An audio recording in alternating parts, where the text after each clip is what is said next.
Hey, what's up everybody? This is Antonio. You might know me from Off the Shelf. Today I'm just going to do something I'm probably going to start doing every so often, just a couple of solo things just called Just a Thought. So this past Saturday, I was in New York. Now anybody who knows me, I go to New York to hang out with my cousin, to just be in the city because I love New York, to get some good food because I love good food, and to go to comic book shops. There are a couple of comic book shops I always go to because I really enjoy them. I really like what they have. One of them actually shut down, sadly, Manhattan Comics. It was right across the street from Madison Square Park. That place shut down, not sure how long ago, but sadly they're gone. RIP to them. You guys were great. Really loved your inventory, loved your knowledge. Sad to see you guys go. The next one I go to is JHU Comics on 32nd. It's 32nd and East 32nd Street. They used to be Jim Henley's Universe, but now they're JHU Comics, still JHU. Again, great place, great inventory, really knowledgeable, and just a really nice staff too. I really enjoy that place. I would love to film there one day. Hopefully this spring or this summer I'll be able to actually do that. The other place I go to is Midtown Comics. They have 3 different locations, I think actually technically 4, if you count the FAO Schwartz. That's a place that I've been going to for years now. Everybody pretty much knows them who knows comic books. They're like one of the biggest comic book retailers there. And I just really enjoy them. So this past Saturday, after I was done with visiting my cousin and having a good time and everything, I went over to Midtown. I went to JHU earlier in the day, another great time there. Always pleasurable. Went there, spoke to a woman who actually worked at JHU. I think I've actually spoken to her a couple of different times. Always nice, again knowledgeable. And she's a female that works in comics. This actually goes along with what I'm trying to say today. So I go to Midtown Comics, and I walk in the steepest flight of stairs in all of history, and I look out into the store, and I just saw something really beautiful. It was like a tapestry of all different kinds of people. Now, as I've been going there year after year after year after year, I've noticed a nice change, that it isn't just always that male white demographic. It's been spreading out. I've seen more females, more minorities, more people of color, and it's a beautiful thing to me. And this week I saw a lot of females in there. It was, I want to say, about 50-50, which is rare for a comic book shop. And I'm just looking, I'm just standing there. I'm not looking at the comics, I'm just standing there, I'm like, this is great. And it was an epiphany, it hit me. That the change that we actually want to see, that I shouldn't say all of us, some of us really want to see as far as how people are treated as far as comic book goes, and even nerddom and geekdom, is changing. It's not perfect, but it is changing, and it's progressing, it's evolving. I think the thought process is actually changing too, which is beautiful, and I really dig that. And I'm seeing these girls, and they're not just girls and women, excuse me, didn't mean to just go definitely to that, but I saw, like, go that way, sorry. But just seeing all these females in there was great, and it wasn't like they were just looking like, oh, don't know what I'm looking for, what have you. Well, some of them may be, some of them they may have been blossoming. They may have been breaking their comic book hymen. That doesn't sound right at all. That just sounds wrong.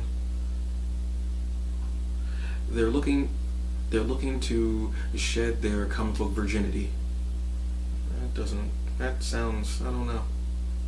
I'll think of a better term for this at another time. Anyway, but I'm sure there were some that were just blossoming and coming into their nerd and geekdom.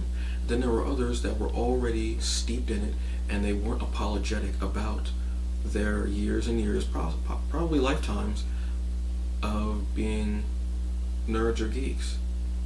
And I saw some, they had like carts, like not like rolling carts, but like baskets, I should say, excuse me, baskets of comics, figures, and even like the t-shirts and such as well. And I thought that was a beautiful thing. So that was still in my head, and I'm thinking about that on the train ride home as I'm reading my comics.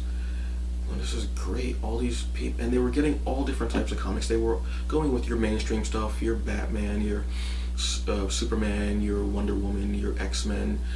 Saw a lot of them getting Joker's daughter, which is cool because that actually had a predominantly, if not all, female crew working on it.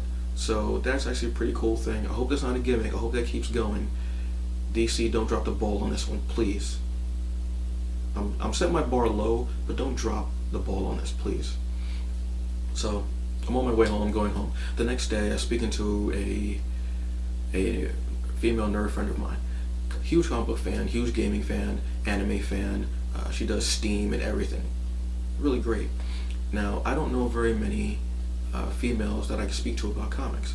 Now, I've known a lot of females who have taken interest in comics because I've been into comics, so they go, oh, and they'll send me pictures of different comic books and ask me about certain comics and, oh, what's the name of that character who does this, what have you, blah, blah, blah, whatever. And that's always cool.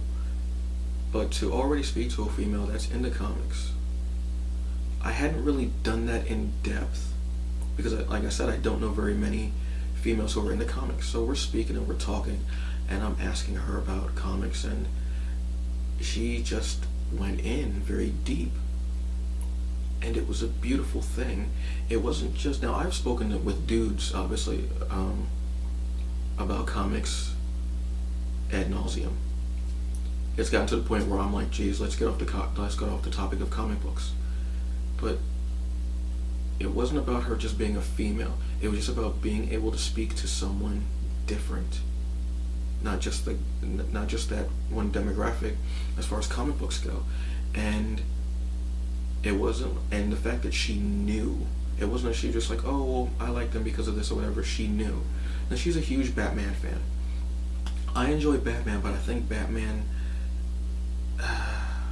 to me, I think it's the fans that have killed it, because the fans have acted a certain way, so writers act another way as far as the character, which makes me not like the character. So I blame, once again, fascists. Fascists are fanboy, fangirl, plus racist. Pretty much. They believe in just that one particular type of character. That's it. And we're talking, and we're getting in depth, and I don't even know how long we were talking about this comic book, and just comic books in general and everything. And she's not very much of an indie person, but she started to get into indie books because I've actually asked her if she can actually do some reviews for us as far as off the shelf. And I think her reviews are going to be amazing because she does them for games now, but she does such a great job, and the detail that she gives, and you can really feel a passion and a knowledge in there that's great. And again, and I told her about what I was thinking as far as New York, and I said it's beautiful. And I wish that Marvel and DC could have set up a camera, could have set up like a couple people there, like survey groups or whatever, focus groups, whatever, and just go around and poll everybody who's there. That's actually your demographic, guys. That's it. Now, I know the fans, majority of them, fascists again, have this addict mentality where they're going to buy whatever you put out. And if it's not good, they're going to complain, but they're going to go, well, you know what, let's see if it gets better next week. They'll do this for years, but still complain and still give you money. And I know that you see the bottom line, which is just $. You're a corporation after all. I realize that. But I wish you could have seen what was there and see all these people and see who's buying your comics. They're spending that money. Okay. Now, what do you think they would do if you made more characters that looked like them, that were from different places aside from New York? I realize that's your hub, but aside from New York, and put them out there. Put those different characters out there. And I'm talking about diversity. Now, when a lot of people say diversity, they usually mean their particular group, whoever they're part of. So if it's black, a lot of people will go, well, we need more diversity. They just mean we need more black people. Or if they're Asian, we need more diversity. They mean more Asian people. But when I say diversity, and a lot of the people are starting to get this idea as well, diversity, diverse, I'm talking about black, Hispanic, Asian, Eskimo, white, lesbian, gay, straight, transgender, different age groups, just something different. Just have it out there. Now think what would happen if you made more characters like this, took that leap, made more characters like that. How much more money would they be spending on those? Huh? You get more money, and those people who are strictly going after Marvel and DC, because those are the only companies that they know, are going to buy up these comics that are of people that look like them or that are different from what's actually out there. You make more money. Those fans are going to be happier because they're actually seeing characters that are like them. Kind of makes sense. It really does. The only color you guys should be seeing is green, or whatever color money is in a different country, because I know there's different colors of money. That was a privilege kind of thing. I'm just thinking that only Americans buy comics, which is very dumb, and I apologize. Very sorry about that. But it's that same. It's that diversity thing, spreading it out. But just speaking to my female friend, it was cool, and I started thinking, you know what? I think she's a bigger nerd than I am, and I was totally cool with that. Because if I can learn something new, I'm all for it. You gotta learn. You gotta learn new things. You have to. And I just thought that was beautiful.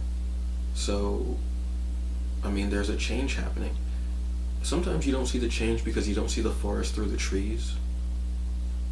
But it was actually happening. It's still happening. Things are still coming out that are changing. We'll be looking at certain people and going, they were pioneers and they were doing this and what have you. And I think that's really cool. It's really great, and I loved it. And it was also that there were all these different types of females in the comic book shop. They weren't being harassed. They weren't being hounded. They weren't being talked down to. They weren't being condescending. Like, guys weren't being condescending to them. It was great. And yeah, I'm sure some of them were dicks too. I'm sure of it. That's just a prevalent thing in the nerd community, unfortunately. Nerd and geek community, unfortunately. But I still think that was a cool moment. I don't know. It just seemed like it was there to me. But then again, what do I know? I'm just a short black nerd from Jersey who loves comics. So thank you very much for listening to my, not so much of a rant, but just a thought. And yeah,